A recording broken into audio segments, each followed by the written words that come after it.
Assalamualaikum warahmatullahi wabarakatuh. Kami dari kelompok 5 akan mempresentasikan tentang pengaruh positif dan negatif kemajuan iptek terhadap NKRI. Saya Voltiatis. Saya Zahra Devadawila. Saya Pasca Dina Putri. Saya mau pelajari. Yang pertama ada di bidang ekonomi. Pengaruh positifnya yaitu peningkatan investasi asing dengan kemudahan komunikasi dan akses informasi menarik, penanaman modal asing ke Indonesia. Selanjutnya ekspansi pasar global, yaitu produk dalam negeri lebih mudah menembus pasar internasional melalui e-commerce dan platform digital. Selanjutnya efisiensi dan produktivitas industri, yaitu penggunaan teknologi seperti otomatisasi dan mesin modern, meningkatkan efisiensi, mengurangi biaya produksi, dan mempercepat produksi. Selanjutnya yaitu munculnya bisnis digital, berkembangnya startup, dan UMKM berbasis teknologi atau e-commerce dan fintech yang menciptakan lapangan kerja dan memajukan ekonomi digital. Yang terakhir, sistem pembayaran digital, yaitu transaksi menjadi lebih mudah, cepat, dan aman melalui pembayaran online atau e-money dan mobile banking. Pengaruh negatif, penguasaan ekonomi oleh pihak asing, arus modal asing yang besar berpotensi memiliki atau menekan kebijakan ekonomi nasional. Kesenjangan sosial, persaingan bebas di pasar global dan industri yang sangat mengandalkan teknologi canggih dapat menciptakan kesenjangan antara kelompok masyarakat yang melek teknologi dan kaya yang dengan tidak. Budaya konsumtif, kemudahan belanja online dan paparan iklan global meningkatkan sifat konsumtif masyarakat terutama terhadap barang impor.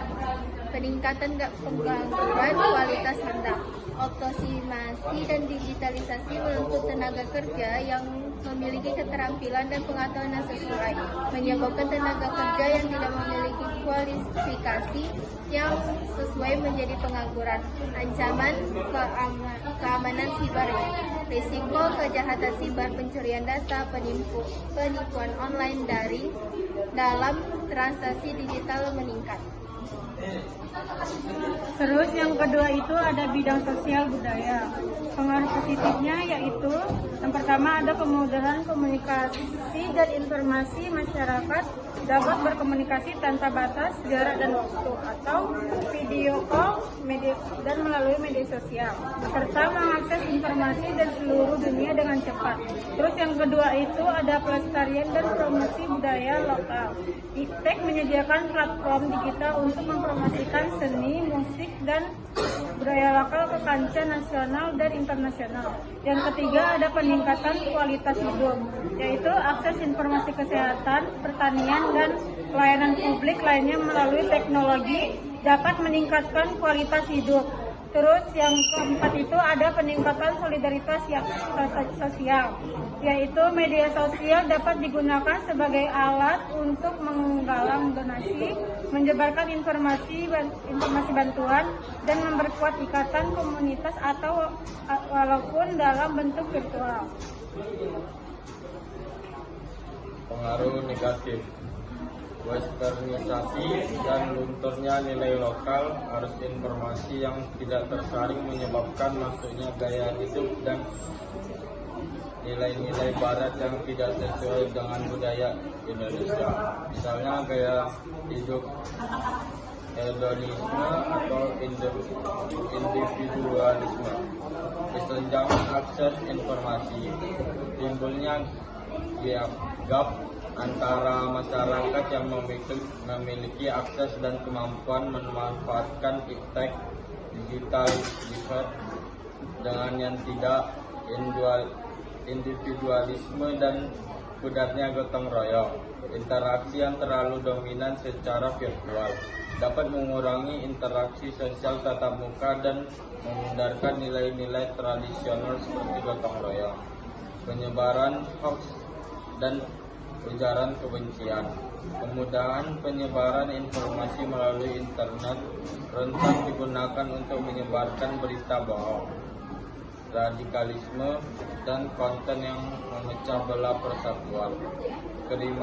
Kriminalitas siber, maraknya kejahatan online seperti penipuan, cyberbullying, dan hacking yang mengancam keamanan privasi. Nah, pengaruh yang terakhir yaitu di bidang pendidikan. Pengaruh positifnya ada akses dan kesetaraan pendidikan. Pembelajaran online atau daring dan perpustakaan digital memungkinkan siswa di daerah terpencil atau kurang mampu dapat mengakses materi dan sumber belajar yang sama dengan yang ada di perkotaan. Selanjutnya, inovasi metode pembelajaran. Munculnya metode pembelajaran yang interaktif, audiovisual, dan e-learning yang membuat proses belajar lebih menarik dan efektif.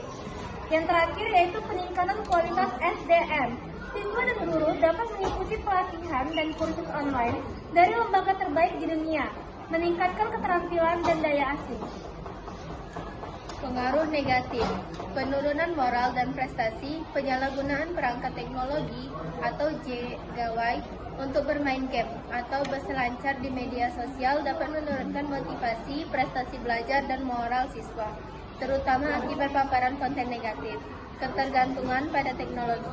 Ketergantungan berlebihan pada teknologi dapat mengurangi kemampuan berpikir kritis dan mandiri siswa. Sekian presentasi dari kami. Mohon maaf apabila ada salah kata. Kami akhiri dengan wassalamualaikum warahmatullahi wabarakatuh.